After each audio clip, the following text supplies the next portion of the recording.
ମାଲଖାନା ଚୋରି ଘଟଣାରେ 3 ଜଣଙ୍କୁ ଧରି କୋର୍ଟ ଚାଲାଣ କରିଛି ସୋର ପୋଲିସ। ଗତ ନଭେମ୍ବର 2 ତାରିଖରେ ସୋର କୋର୍ଟ ମାଲଖାନାରୁ ଚୋରି ଘଟଣାରେ ସୋର ପୋଲିସ ଅନ୍ୟ 3 ଜଣଙ୍କୁ ଗିରଫ କରି କୋର୍ଟ ଚାଲାଣ କରିଛି। ସୂଚନା ଅନୁସାରେ ଗତ 2 ତାରିଖରେ ସୋର କୋର୍ଟ ମାଲଖାନାରୁ ଚୋରମାନେ ସୁନା ରୂପା ଗହଣା ବନ୍ଧୁକ ବ୍ରାଉନ ସୁଗାର ଚୋରି କରି ନେଇଥିଲେ। ଏ ବାବଦରେ ସୋର ଥାନାରେ ଅଭିଯୋଗ କରିବା ପରେ ପୋଲିସ 901/25ରେ ମାମଲା ରୁଜୁ କରି ଘଟଣାର ତଦନ୍ତ ଆରମ୍ଭ କରିଥିଲା। ତଦନ୍ତ ସମୟରେ ପୋଲିସ ନୀଳଗିରି ଉପଖଣ୍ଡ ଅଞ୍ଚଳ କାହାଳିଆ ଗ୍ରାମର ଭବାନୀ ଶଙ୍କର ମହଲକୁ ଗିରଫ କରିବା ପରେ ପୋଲିସ ବ୍ରାଉନ ସୁଗାର ବାବଦରେ ଜାଣିପାରିଥିଲା।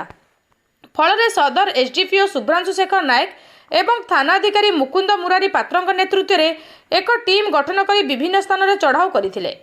ଏହି ସମୟରେ ଚୋରି ବ୍ରାଉନ ସୁଗାରକୁ ଭବାନୀ ସୋର ଥାନା ରଘୁନାଥପୁର ଗ୍ରାମର ଲକ୍ଷ୍ମଣ ଦାସକୁ ବିକ୍ରି ପାଇଁ ଦେଇଥିଲେ। ଫଳରେ ଲକ୍ଷ୍ମଣ ତାଙ୍କ ଅନ୍ୟ ସହଯୋଗୀ ସେହି ଗ୍ରାମର ଲକ୍ଷ୍ମୀଧର ଦାସ ଏବଂ ଗଗନ ସାବଲଙ୍କୁ ସାଥୀ କରି ଏହାକୁ ବିକ୍ରି କରୁଥିଲେ। ପୋଲିସ ଲକ୍ଷ୍ମଣକୁ ଥାନାକୁ ଉଠାଇ ଆଣି ପଚରାଉଚରା କରିବା ପରେ ତାଙ୍କଠାରୁ ଅନ୍ୟ 2 ସହଯୋଗୀଙ୍କ ସମ୍ପୃକ୍ତି ଥିବା ଜାଣି ମୋଟ 3 ଜଣଙ୍କୁ ଥାନାକୁ ଆଣି ଅଟକ ରଖିଥିଲେ।